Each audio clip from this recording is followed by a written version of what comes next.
Coucou tout le monde, je vous retrouve aujourd'hui dans une nouvelle vidéo et aujourd'hui je vous retrouve pour faire une vidéo sur la fin d'attitude et moi je vais vous parler un petit peu des idoles que j'ai eu dans ma vie parce que j'en ai eu pas mal même si je n'ai que 18 ans, même si je suis encore jeune, j'ai eu pas mal d'idoles dans ma vie. Donc je vous en parle un petit peu de tout ça, de quand je les ai eues, voilà, des premiers idoles que j'ai eu, des idoles que j'ai maintenant, de ceux dont je suis encore fan, ceux dont je suis plus du tout fan, de comment j'ai vécu ça, si je les ai vus ou pas. Enfin j'ai envie de vous parler de tout ça aujourd'hui. Je vous ai déjà parlé un petit peu de mes principaux idoles on va dire dans certaines vidéos, notamment des textoraux ou même des vidéos, enfin une vidéo face cam comme celle-ci.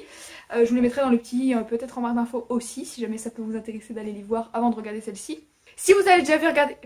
Ah Si jamais vous avez déjà vu ces vidéos là, il y a certains de mes idoles, du moins les plus importants de ma vie que vous connaissez déjà. Cette vidéo là ça va être un petit peu de la redite pour vous, mais vous allez avoir quelques informations en plus sur moi, sur ma vie par rapport à mes idoles, etc. Donc si jamais ça vous intéresse d'en apprendre un peu plus là-dessus, n'hésitez pas à regarder cette vidéo et moi je vous laisse avec la suite. Tout d'abord mon tout premier idole dans ma vie, celui-là que j'ai aimé le plus dans ma vie, ça a été vraiment l'idole de ma vie, enfin du moins pour l'instant c'est vraiment mon idole principale et je suis toujours fan de lui à l'heure actuelle même si je le suis beaucoup moins qu'avant, c'est Kenji Girac. Je vous en ai déjà parlé dans des textoraux, dans les vidéos face cam. J'ai commencé à le connaître un peu comme tout le monde avec le titre Coloritano quand il l'a sorti en 2014 il me semble. À ce moment là je l'aimais pas plus que ça lui-même en tant que chanteur, j'aimais bien la chanson mais à force de trop l'entendre ça m'énervait un peu parce que moi je suis comme ça, les gens qu'on entend trop souvent à la radio même si je les aime bien au début ça a tendance après à m'énerver parce qu'on les entend tout le temps et cette chanson là vraiment quand elle est sortie on l'entendait vraiment partout à la radio, à la télé, enfin vraiment partout. Mais c'est qu'en janvier 2015 que j'ai commencé à m'intéresser à lui, à m'attacher à lui et à devenir fan de lui, soit presque un an après le fait qu'il ait gagné The Voice. Je crois que je vous avais déjà raconté comment j'ai commencé à devenir fan de lui mais je vais vous le redire si jamais vous n'avez pas vu cette vidéo justement. J'étais en 3ème et j'avais des cours d'espagnol et en cours d'espagnol on devait faire un exposé sur une personnalité qui avait des origines espagnoles ou qui était espagnole, enfin qui avait des origines ou qui était vraiment de nationalité espagnole et ma maman m'a dit bah tiens pourquoi tu ferais pas sur Kenji, parce qu'à ce moment-là elle était encore plus à fond que moi, enfin elle était vraiment à fond dessus à ce moment-là et moi pas du tout en fait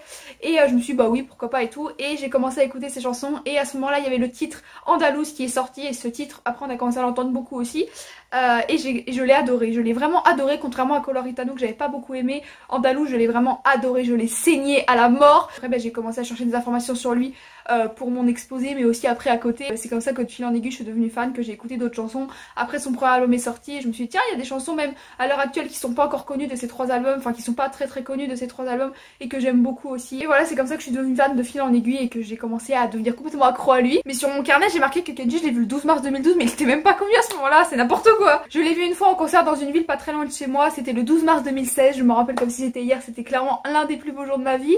Vraiment c'était trop bien, j'ai vraiment voilà, j'ai pu le voir en vrai même si je l'ai vu d'assez loin parce que j'étais pas très près de la scène mais j'étais pas non plus à l'autre bout de la scène donc j'ai quand même vu d'assez près on va dire. J'ai pu l'entendre chanter en live, vraiment ça c'est un souvenir que je garderai toute ma vie même si à l'heure actuelle je suis beaucoup moins fan de lui et que j'irai pas le revoir en concert forcément ou quoi que ce soit parce que voilà je suis beaucoup moins fan de lui. Pourtant j'ai été très accro à lui quand j'étais dans mes années collège, quand j'ai commencé à être fan de lui en 2015-2016, et vraiment très accro à lui, c'était toute ma vie, je passais ma vie à écouter ses chansons, à regarder ses photos, à l'écouter parler, des interviews ou quoi que ce soit, à rencontrer des gens qui étaient fans de lui, à collectionner, enfin collectionner entre guillemets les objets qui lui appartenaient notamment quand je suis allée en concert etc.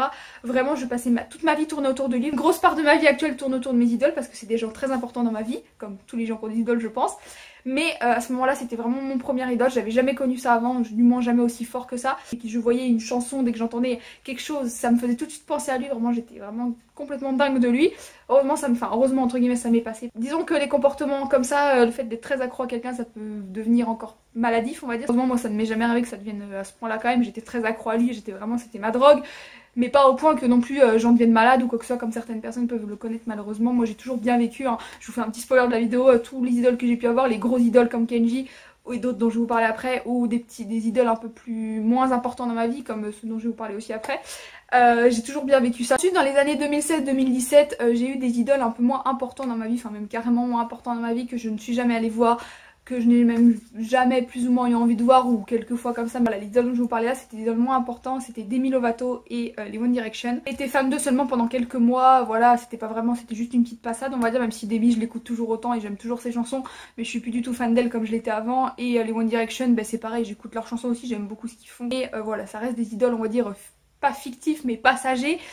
par rapport à Kenji et à ceux dont je vous parle après qui sont vraiment des idoles très importantes pour moi. Et les One Direction m'ont quand même fait rencontrer une personne qui est très importante dans ma vie, Tania. Si tu passes par là, encore une fois, je te fais de gros bisous. J'ai l'impression de te faire des dédicaces dans toutes mes vidéos en ce moment, c'est pas possible. Ensuite, il me semble que ça devait être vers mars-avril 2018, quelque chose comme ça, j'ai découvert deux youtubeurs, un duo de youtubeurs qui s'appelle McFly et Carlito. En été 2018, j'ai commencé à regarder vraiment beaucoup leurs vidéos. En fait, ils sont partis en pause en été 2018 et du coup, il me manquait beaucoup sur YouTube. Vraiment, tous les dimanches, j'étais là, mais il n'y a pas de vidéo et tout. Alors que maintenant, quand il n'y a plus de vidéos, je m'en fiche pas, mais un peu quand même, quoi. C'est dommage parce que voilà, leur vidéo de dimanche, je l'aime bien, mais quand il y en a plus, bah ça me dérange pas forcément. Vraiment, on manque.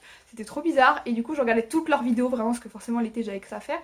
Enfin en partie quoi, par jour je sais pas, je regardais 3-4 peut-être alors que c'était toujours les mêmes parce que forcément ils en sortaient pas de nouvelles puisqu'ils étaient en vacances. Il y en a que j'ai regardé je sais pas combien de fois que je connais par cœur. Genre leurs anciennes vidéos, vous savez pour ceux qui connaissent un peu, genre les concours d'anecdotes, les on appelle des gens au hasard, les meilleurs jeux en voiture, enfin les choses comme ça vraiment qui sont sorties il y a un petit moment. Je les regardais vraiment tout le temps et ça me faisait toujours autant mourir de rire. À l'heure actuelle ça me fait toujours autant mourir de rire d'ailleurs. À l'heure actuelle je suis encore fan mais beaucoup moins qu'avant, comme je vous l'ai dit, quand il n'y a pas de vidéo ça me pose beaucoup moins de problèmes. Après je les suis toujours sur les réseaux sociaux, je les suis toujours sur YouTube, ils me font mourir de rire. Ils font toujours partie d'une de mes chaînes préférées, vraiment je les adore, je trouve qu'ils sont très matures, vraiment dans leur, on dirait pas comme ça mais dans leur raisonnement, dans leur façon de penser, ils sont vraiment très matures avec leurs enfants et tout ça, on voit bien qu'ils sont matures, mais à côté c'est quand même des gros gamins, ils font, voilà, ils nous font rire, enfin moi ils me font mourir de rire personnellement. J'aime beaucoup leur univers en fait, j'aime beaucoup leur petit, leur univers avec leurs femmes, leurs enfants etc, qui ramènent de temps en temps leurs amis, leur morning, enfin tout ça j'aime beaucoup. Je pense que c'est ça dans le fond les idoles, des fois on caractérise ça comme des idoles mais c'est pas forcément, enfin ça peut être des idoles passagers dans le sens où on a vraiment d'un coup une grosse envie de découvrir soit un chanteur, un humoriste, un acteur, un youtubeur,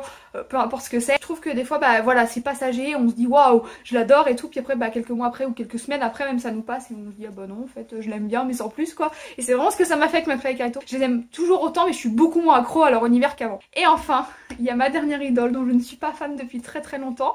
Vous voyez déjà au grand sourire qui s'affiche sur mes lèvres que je pense que ceux qui ont déjà regardé mes dernières vidéos je vous en ai parlé déjà pas mal. Si vous avez regardé mon texte oral sur elle vous savez de qui je vais parler là maintenant. Je vais vous parler d'une actrice qui joue notamment dans ma série Coup de cœur qui s'appelle Once Upon a Time et l'actrice en question s'appelle Lana Palia. Elle en elle-même je l'ai découvert en août 2019 quand j'ai commencé à m'intéresser à elle et à elle en tant que femme, en tant que personne et pas justement en tant qu'actrice dans la série. La série en elle-même j'ai découvert peut-être en mai 2019 par là. Et quand j'ai commencé à m'intéresser à elle j'ai tout de suite eu un énorme coup de cœur pour elle, je sais pas, c'est une femme tellement humble, tellement gentille, tellement... je sais pas comment vous la décrire. Elle est tellement attendrissante, elle est tellement inspirante, je sais pas.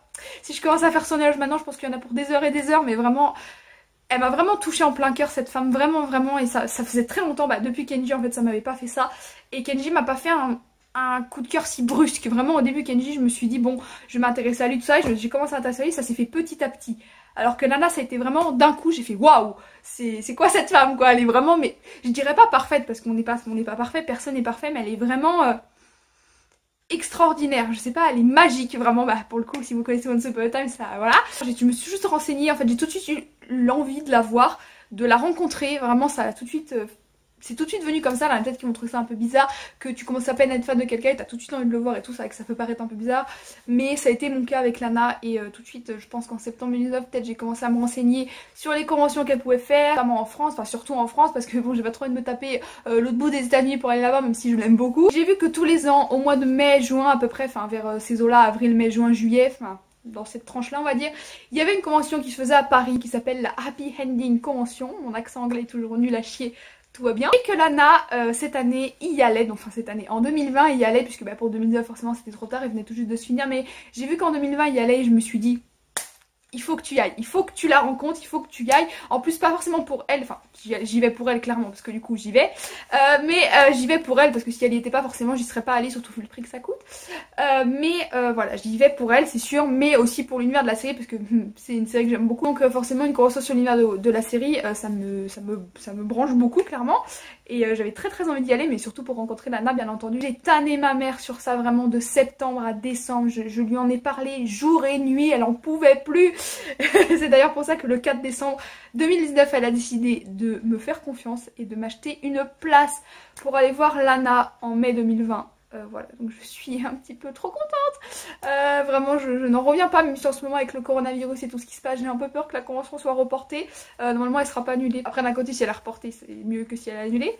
Mais bon, voilà, j'ai trop hâte. Je me dis que potentiellement, même si je me fais pas trop de faux espoirs avec le coronavirus, tout ça, mais je me dis que potentiellement dans 2 mois, enfin dans un peu plus de 2 mois, je la vois. Je suis peut-être bizarre ou peut-être complètement folle de dépenser autant d'argent. Enfin, autant d'argent, c'est pas non plus hyper cher, mais c'est quand même un prix de dépenser autant d'argent pour aller la voir. Mais écoutez, clairement c'est mon idole vraiment de toute ma vie en ce moment. Voilà tout le monde, j'espère que cette vidéo vous aura plu. Je sais pas trop si elle a été intéressante pour vous, mais moi ça m'a fait super plaisir de parler de mes idoles. Je pense que vous l'aurez vu, j'ai eu beaucoup le sourire aux lèvres pendant cette vidéo, parce que vraiment mes idoles c'est quelque chose qui m'anime, c'est quelque chose qui fait vraiment partie de moi, de ma vie. J'espère que cette vidéo vous aura plu, qu'elle aura pu vous aider à en apprendre un peu plus sur moi. Si c'est le cas, n'hésitez pas à me le dire en commentaire, à me donner le nom de vos idoles, ça peut être intéressant pour moi de savoir. Si vous en avez en commun avec moi, dites-le moi aussi. Si vous n'en avez pas en commun avec moi, dites-le moi aussi. Plein de gros bisous, je vous dis à très vite pour une prochaine vidéo. Ciao.